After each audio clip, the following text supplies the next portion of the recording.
So, this isn't entirely a Spyro video, but we're talking about this anyway. Crash Team Rumble recently had a beta, and before that, a bunch of rumors had come out, one of them being Spyro's inclusion in the game. So, before the game even comes out, I thought I'd at least start on a video talking about him being in it from the perspective of the lore. Like, how is that even possible? Greetings historians, welcome to Lore of the Dragon. First off, I guess I should state what I even think of this game, and that would be, it's a mixed bag for me. To be frank, the game is fun with friends, as most things are, but the game seems rather unbalanced, and it just sort of hampered my experience. I've also had some weird connection issues trying to get crossplay to work, and it's just weird. It might just be my internet, because my internet's as slow as molasses, but that being said, it did sort of hamper my experience again. I am personally waiting to see what people think after the game is launched, but if you enjoy a fast-paced arena style game, especially with friends, I'd keep an eye on Crash Team Rumble.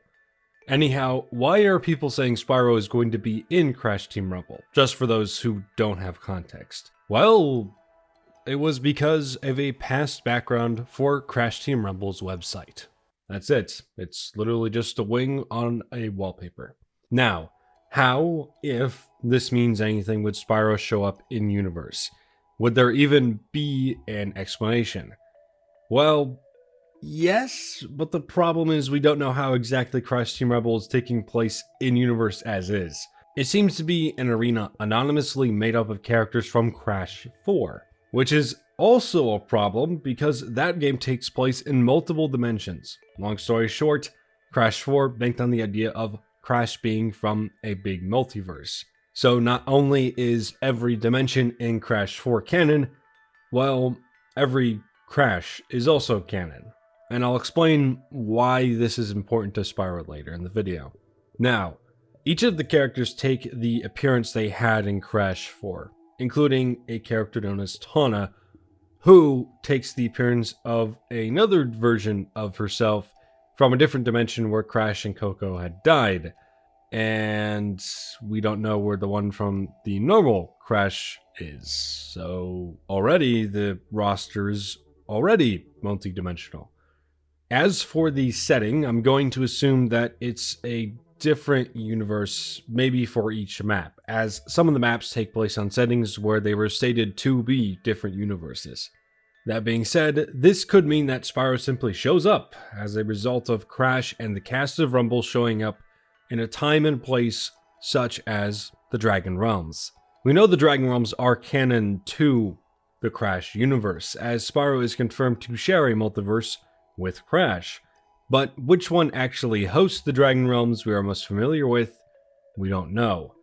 How do we know this? Well, given the crossovers between Crash and Spyro, particularly Crash on the Run, it doesn't come as much of a surprise that they are canon to each other.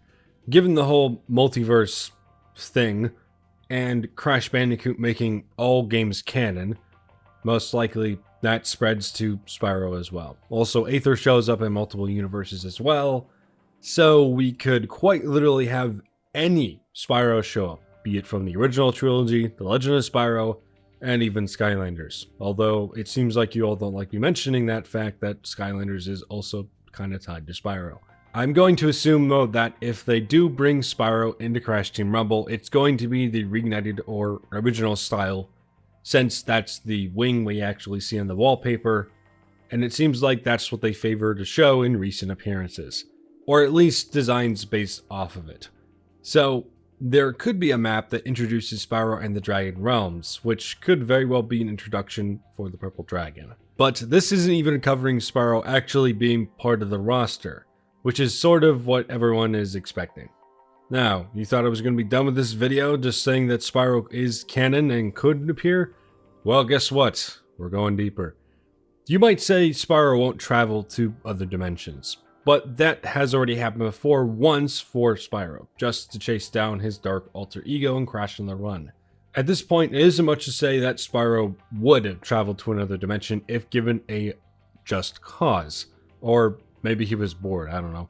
However, entering a tournament, I'm not 100% sure why he'd do that, but assuming yes, that he would be in the roster. This means somewhere along the line, a version of Spyro chose to join this whole Crash Team Rumble thing. Maybe he considers this a break or something, but this requires some sort of interaction, which in modern times has been seen with Crash on the Run and has also been done a couple times in the past. The reason for them running into each other hopefully will be mentioned, but perhaps Crash just honestly ran into Spyro either before or after Crash 4. I will have to say, I want to assume before Crash 4 because of the Spyro merchandise that Crash has on his home island in Crash 4. And from what I understand, the game actually took place a couple decades after Crash 3. So, it's fair to assume that Crash actually had met Spyro during this time and not after, instead of just resting around on Insanity Island, which is what his home is called. If it is to take place in a game that's set in the future of Spyro's world, leading to an eventual meetup with Crash and Spyro, who knows? Or maybe that swimming tube or the parade balloon in Crash 4 has something to do with it. Maybe Crash is just a really big fan of Spyro, he just dragged him along or something. I don't know. Anyway, that's gonna be it for me. As always, a big thank you to my Patreons, Abyssal Blue, ConquerFan91, Jabby, Kiasu Lyco312, Lazy, Nightmare Spyro, and Shaggy. I'll see you all the next time we talk. Stay safe, historians.